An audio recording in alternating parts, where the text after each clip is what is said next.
What if your car collection was worth more than the education budget of an entire country? This is the real life of Teodoro Nguema Obiang Mangue, a vice president with a garage full of Bugattis, mansions across continents, and a lifestyle so extravagant it's caught the attention of global prosecutors, anti-corruption watchdogs, and even Interpol. But behind the gold-plated image lies a story of dynastic power, unshakable privilege, and a nation shadowed by wealth and controversy. Today, we dive into one of the most opulent and controversial political lives on Earth. As of 2025, Teodoro Nguema Obiang Mangue, commonly known as Teodorin, has an estimated net worth of $600 million to $700 million, although exact figures remain elusive due to the secrecy of Equatorial Guinea's financial structure. His primary source of wealth?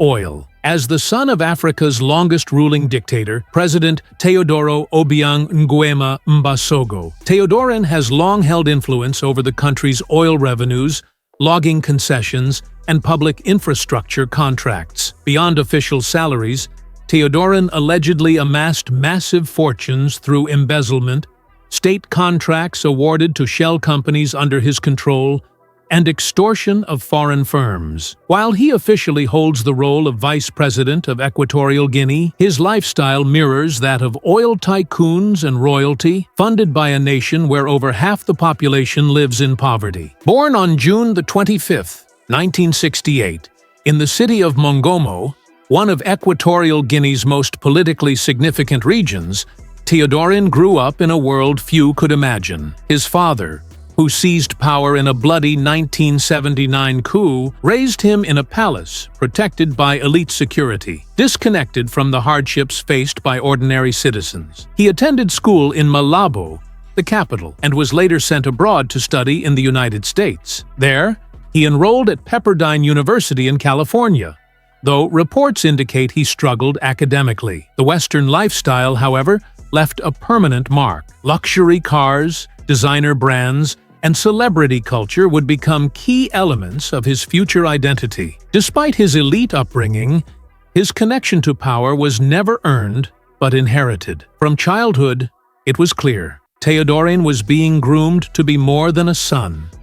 He was a successor in a regime that blends monarchy with dictatorship. In 1998, at the age of 30, Teodorin was appointed Minister of Forestry and Agriculture, a role that would give him control over timber and land deals, a lucrative domain in a rainforest-rich nation. His portfolio expanded over time, including influential posts in mining and oil. In 2012, his father appointed him second vice president in charge of security and defense.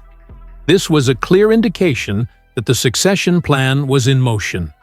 By 2016, he had become first vice president, a title second only to the presidency. One of his signature moments came in 2017, when he represented Equatorial Guinea at the United Nations General Assembly. Dressed in a $10,000 designer suit and arriving with an entourage larger than some delegations, his presence was both a political statement and a display of unchecked wealth. Despite international criticism, Teodorin's influence has only grown. His inner circle is filled with loyalists, his media portrayal in Equatorial Guinea is tightly controlled, and his political future remains tied to the legacy of his father's decades-long rule.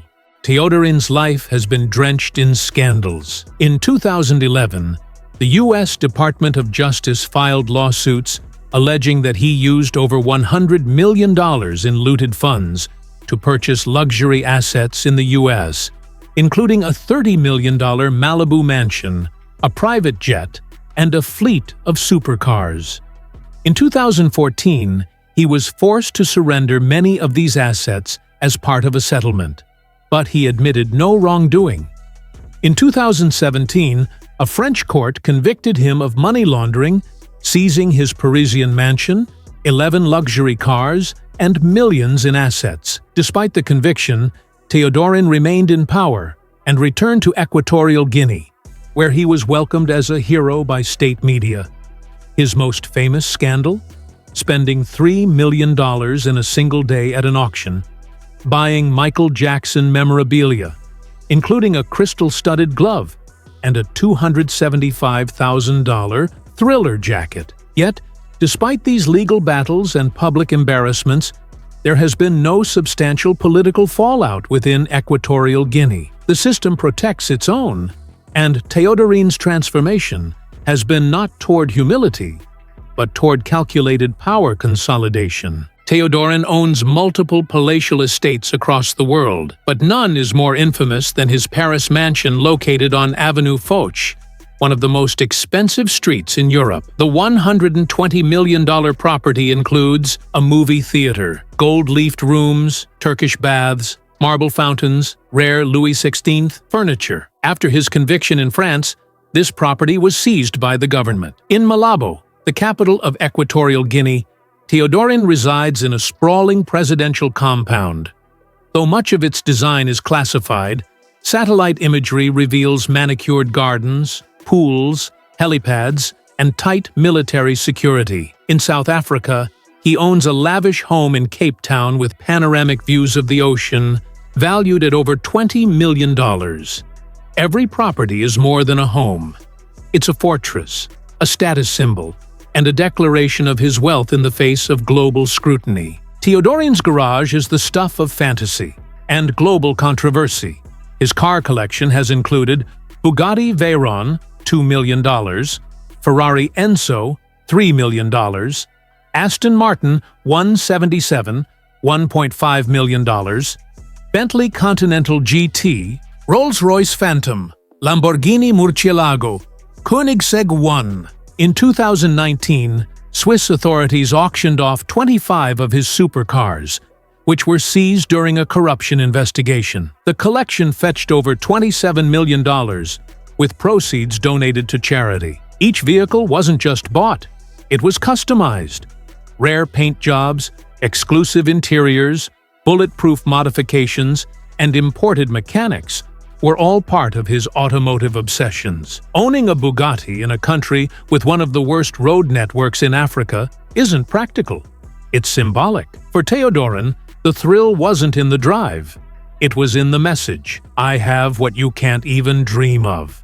Despite the controversies, the Obiang regime, including Teodorin, has invested in some public-facing initiatives. Roads, hospitals, and stadiums have been built in recent years, though many of these projects are marred by accusations of inflated costs and corruption. Teodorin also sponsors cultural events, music festivals, and youth initiatives.